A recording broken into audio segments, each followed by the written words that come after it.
I am so excited today. I have the most amazing young woman that you are going to all fall in love with. Her name is Maria, and I think I'm going to need help with pronouncing her last name, so maybe just wait till she gets a chance to say it herself.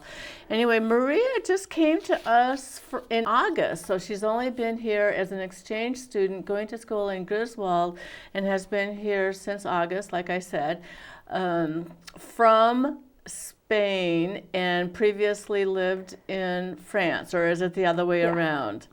That's right. Okay, Yeah. so that's right. Okay, so welcome, Maria, and please Thank help me you. with your last name and your pronunciation. So it's Maria Angulo Angulo Mombiela. Mombiela. Yes. So pretty. What a lovely Thank name. you. So they all have Angulo Mombiela. They all have 3 syllables. I Yeah, love they that. do. So rhythmic and so lovely. Do you like music? I really like it, yeah. Yes, yes. Oh, so glad to have you here. So you came in August, and what happened? How did you get involved with wanting to come to the United States of America? Tell me about that. Yeah. So it all started when I was little. I've always dreamt of coming here, and I've always loved English. So I really wanted to improve my skills and my vocabulary and just be surrounded by people also speaking English to me. Yes. And like the movies make America seem like the big dream. Oh. And I've always been dreaming of that. And and I got the chance to know that this experience existed. How did you learn about the experience? So in my school we had 2 options, and we could go 6 months to Canada as an exchange student, and we could also go 1 month to Maine. So I thought of it. I was like, maybe I can go that, like I can try that, and I can go and see how it goes. So 6 months, half a year. Why did you not choose to do that half a year program? Well, at first I thought that 6 months was a lot. It was a lot for me. I wasn't prepared at that time, so I was wanting to go more for like 1 or 3 months to just try and see. Yeah. But then something clicked.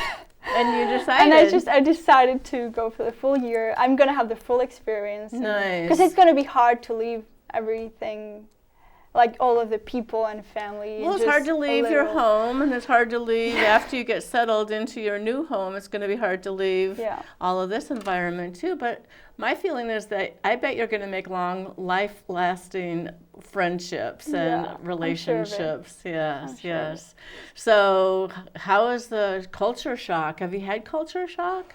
Not really. I think that I've watched so many videos, and I've been very informed about how the lifestyle here is and how people do things. So when I came here, I think it was really easy to assimilate. Catch up. Yeah. Okay. And I think the biggest culture shock may be the timing and schedule for things. Okay.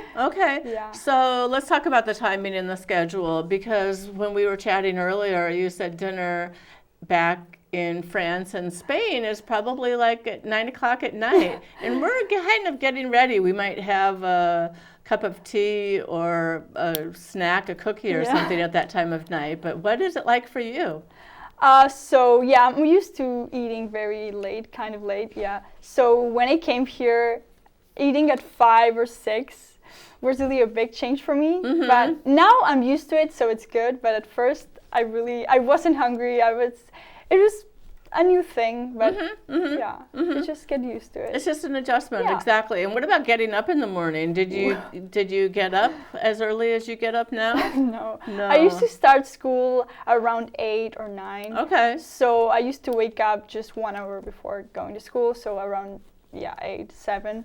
So here I need to wake up at 5:30. 5:30, that's early. It's super early for me, for what I'm used to, but I'm still adjusting to it. That's fine. Well, and is it even light out at 5:30 in the morning? No, not really. Yeah. Everything's just dark and So dark. So tell me, what's your routine like? So you get up 5:30 in the morning, and then what? Yeah. I get ready, and then the bus comes to pick us up at 6:10. 6:10. It's super early. That is really early. Yes. Do you have a long ride on the bus then? It's around 40 minutes. 40 minutes in the bus. Do you fall back asleep? No, I can't. I don't know. It's just so bumpy that I can fall asleep. Yeah. Okay. I've tried. Yeah, you've tried. So you ride the bus, you get to school, and then what happens? Then we wait a little bit until classes start, and then we start class at 7:35. Okay. So yeah, and then we get out of school at 2:19. 2:19 to be exact. Yeah, to be exact. Right. Okay, so why did you want to do this? You know, it was your dream, but you had to be really highly motivated to decide that this would be something that you would say goodbye to one country, another country. You just wanted the experience. Yeah, I mean, I've always been a very open-minded person, and I've always been interested in trying new things, adventures, and I wanted to see how it goes. I mean, I wasn't scared. I just wanted to try it out and see the high school here, because I've already experienced 2 different school systems. Okay, so, because of France and because of Spain. Yeah. So this will be your 3rd. Yes. And this is your 3rd high school. Yes. In 3 different cities, 3 different countries. That's amazing. It is. It makes you very, wow. Okay. So tell me about some of your classes. Do you have a favorite class or something that you really enjoy? I really enjoy a lot of classes. I've had the opportunity to take photography, jewelry making. Jewelry? Yes, it's something that I'm not used to having in my country, and I really appreciate it because I really have a lot of fun. And everyone's so nice, the teachers, everyone I love it. Oh, good. So people are welcoming to you, and do you feel like you fit in, or do you feel like yes? Totally. Oh, nice. Okay. So the people are welcoming, and you're getting to experience some different kinds of classes, and what you have like a full regimen of classes, I would guess, like history. What else is your part of your schedule? English. Environmental studies. Okay. Yeah. Did you have environmental studies in Spain or France? No. I just had biology and biology. Okay. General thing. Okay. And then are you studying English as well and literature? Yeah. Okay. It's really interesting. Yeah. What have you read? Have you had a? Yeah. I'm reading Born a Crime by Trevor Noah. Okay. And I'm really enjoying it. Oh, good. I didn't know him before coming here, and now that I'm getting to know him, I love his style and how he writes. And his stories are just lovely. Yeah. That's great. So you told me that you really like the theater. Tell me about that. Oh, yes. I just love it. Since I was a little kid, I've always been into acting and expressing. I've always been a very expressive person, and I like playing with emotions and facial expressions. So in Spain, I always did a Christmas play in my school. Oh, did you? Yeah. What play was it that you might have done? I did Annie once. Oh, did you? Yeah. You were Annie? Yeah, we did a lot of them. And since I was 3 or 4, I started doing the plays every single year. That's great. And then when I got to France, I had the opportunity to take theater class. So I had it in my schedule. I did it every week, and I loved it. Nice. And do you sing as well? Are you musical? Yeah. Yes. Oh, do you have an instrument that you play? Yeah, the piano. The piano, wow. So that's really nice. Okay. So theater is one of your specialties. And tell me about physical education. You take PE classes in the Griswold School. What's that like? Yeah, well, I feel like it's very different from what I'm used to. Because back in Spain and France, everyone, for example, when you go to the PE class, everyone needs to do the same thing. For example, if the teacher says we're doing basketball, everyone's doing basketball. You can't do something by your own. And here you just get to class and you have the opportunity to do basketball, yoga, or whatever. You can go to the weight room. You can very flexible. Then. Yeah. And we don't have a weight room back there, so but yeah. So are they teaching you how to use the weights and how to lift them, and you have somebody who's helping you monitor and all that? Yeah. Okay. Good. Okay. So that's really interesting. More freedom. And then what about sports? Sports are, I think we have a sports culture in the United States. You think so too? Yeah, sports here are very big, and they're very important for the school and for everyone. The students just go there and support the team. I really like it. And there's a lot of sports that we don't have back there. Okay. For example, cheerleader. Oh, cheerleading. Cheerleading. Are you a cheerleader now? Yes, I am. Congratulations. You made the team. That's amazing. Yes. Nice. And do you wear a uniform? Yes. I love it. It's just like in the movies. For me, it's just a dream. Yeah. It's just a dream come true. There you go. And Griswold, you're Wolverines, right? Yes. Yeah. Okay. And it. probably you have never shouted, "Go Wolverines," before in your life. But now I do it every day. Yes, yes, now you do it every day. So do you do tumbling and then build towers and some baton throwing and things like that? Well, for me, I don't do tumbling because I've never done it. Well, I did do it because I used to do gymnastics, but I haven't done it in so long that I just prefer not to do it. Right, just right, in case. right. Not comfortable with it. But we do stunts, and I'm the flyer. I'm one of the flyers. What does that mean? So the person that goes up. Really? Yeah. Oh my gosh! So and you must really trust them that they're going to catch you when you come down. Yeah. Yeah. At first, it's quite an experience. Yes, yes, yes. But then, they of course they wanted to be safe and just, Of course. and the team is amazing, so I trust them. Oh, nice. Now what about class sizes? Are the classes smaller here or bigger, or how do they compare to what you've experienced previously? I feel like they're more or less the same size, but the thing is that here we change classes and we change people in their class. So each class we have different people in there and different teachers. But in there, I usually have the same classmates every single time. Oh, so. interesting. Yeah. Yeah. So the teachers would move around more, where now you move around. Yeah. Do you have that? I would imagine that could be kind of an organizational issue, like just making sure you have the right paper, have the homework that you need to hand in, all of that. Has that been something of a challenge, or? No, you're good at that. Okay.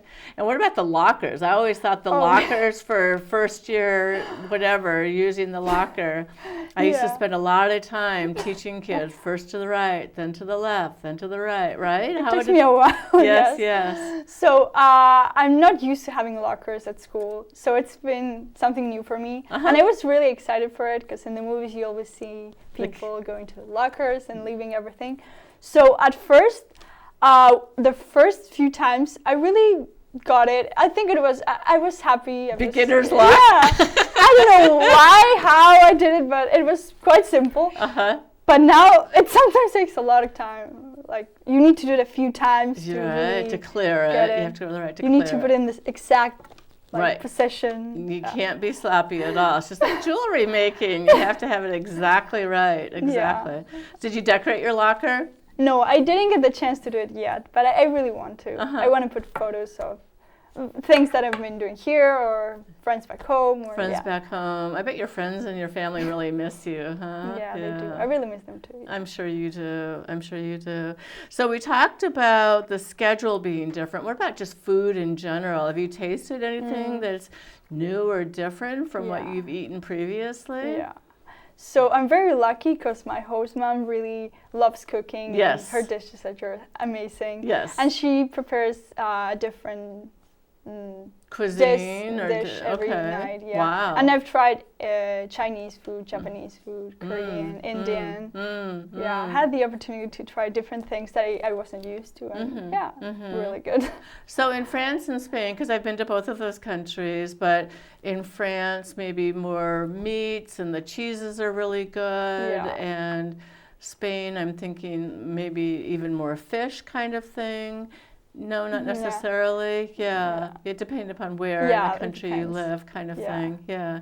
So, so that's interesting. And then, are you helping out with some of the preparation of the meals?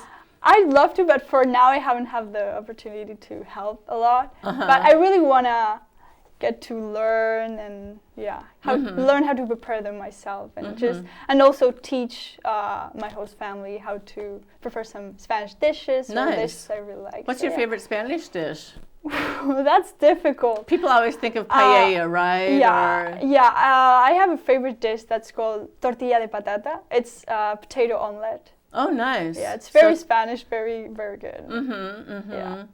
Now, do you find that you eat more fruits and vegetables here, or how is that the same or different? I feel like it's similar, but I was used to eating a lot of vegetables every day. I usually ate vegetables and fruits. And here I also do, but I feel it's similar. Do we eat more bread here, do you think, than... The opposite. Opposite? We eat less bread? The opposite, yes. Because in Spain, we're used to eating bread with every single meal. Every single meal we always have bread on our side. And then you dip it in oil, though. You don't do butter, right? Like no, you'll eat bread and butter. Yeah. Okay. We just eat it plain or with oil. Or, Interesting. Okay. So tell me about homework. Do you do homework? Do you have homework? Yes. I have, for now, I've had quite a lot of homework. Oh, yeah. But well, for one thing, I'm just thinking, like English. Your English is really good. It's impeccable, I would say. Thank you. So, and it's your third language, Yes. right? Because you're fluent in French and Spanish, and now English. So, first of all, you have to read it and then decode it. So you have to process it and understand it, which is a whole nother level of work on your part. It's not like you can just. It's not your first language. What is your first language? Spanish. Spanish would be okay.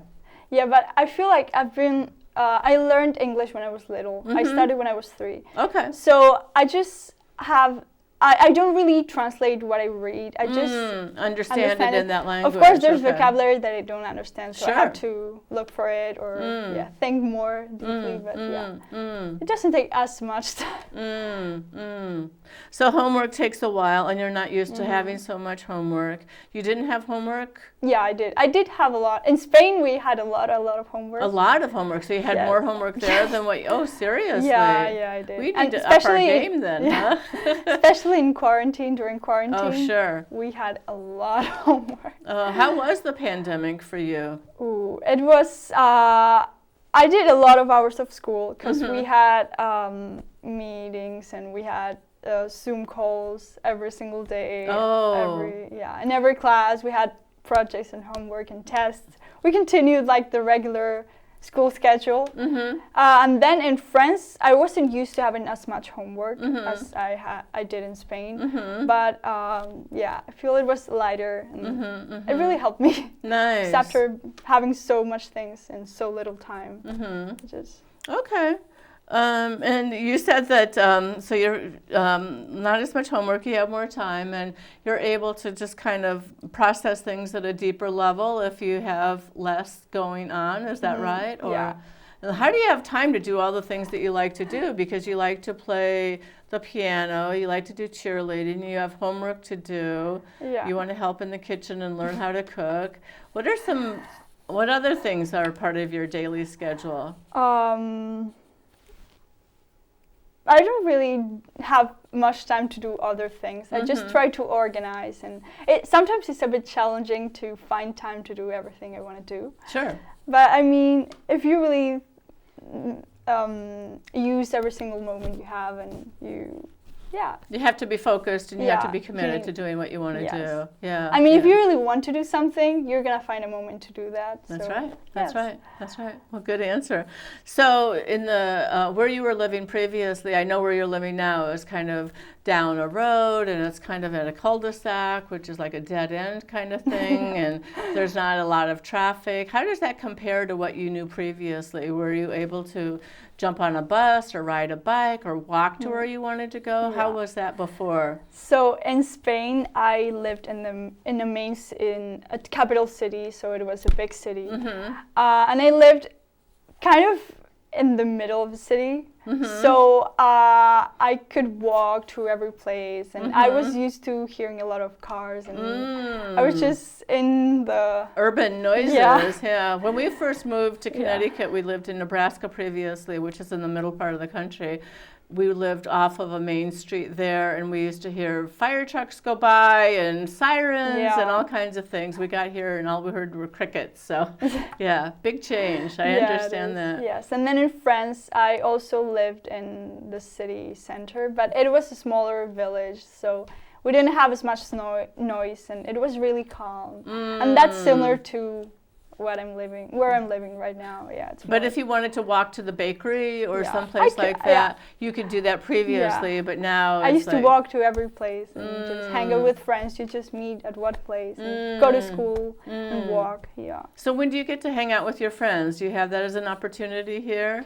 Well, right now my schedule is we always go out, and I really enjoy it. We just go with the family to places, and we have cheerleading, so we also get to see my friends. And sometimes in the weekends we also hang out. So yeah. And what does that mean to hang out? What do you guys do? What's that like? Either.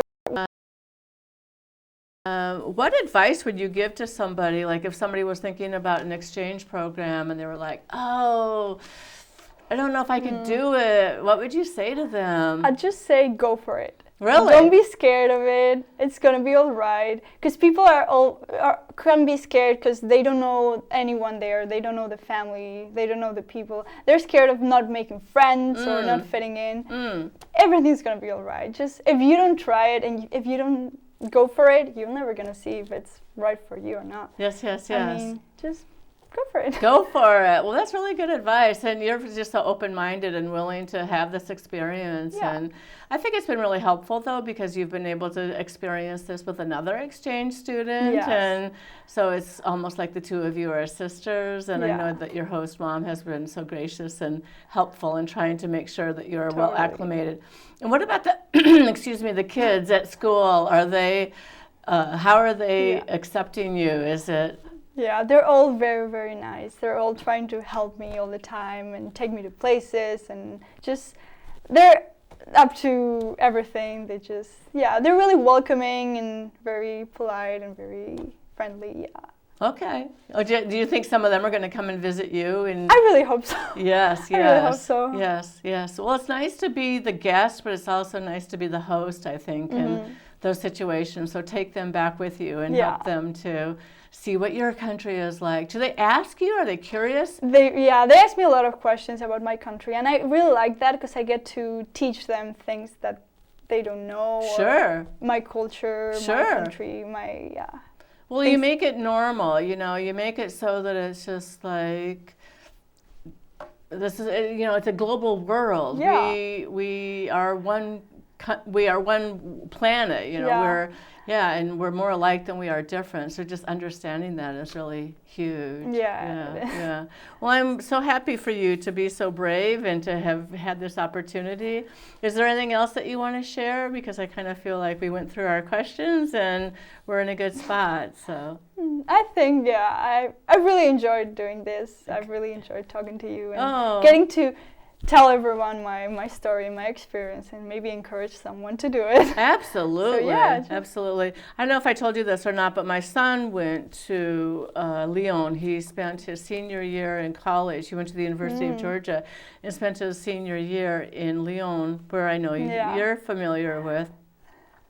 And given that opportunity, he probably visited all of the neighboring countries and so got to see and spend time and really enjoy and experience that culture. So brought him home with such a rich experience. And it truly is, And Lyon is very, very beautiful. France in general. And it's really, I really like the fact that I get to visit new places and get to experience their culture and see by living in 3 different countries, I've got to live different ways of living.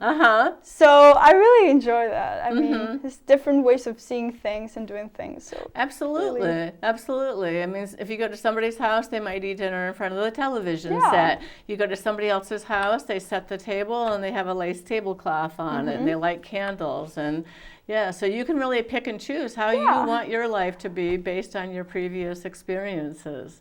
So your mom and dad are in France, and then your brother is in Brussels, in Belgium, right? And then do you have family here in the United States at all? No. Wow. No. Okay. Well, this has just been such a pleasure and such a delight. So you just are a shining ambassador for your program and for your country and for your family and for us too. So thank you for being who you are and being such a shiny little star. So I appreciate that. Thank you so much. Oh, thank you.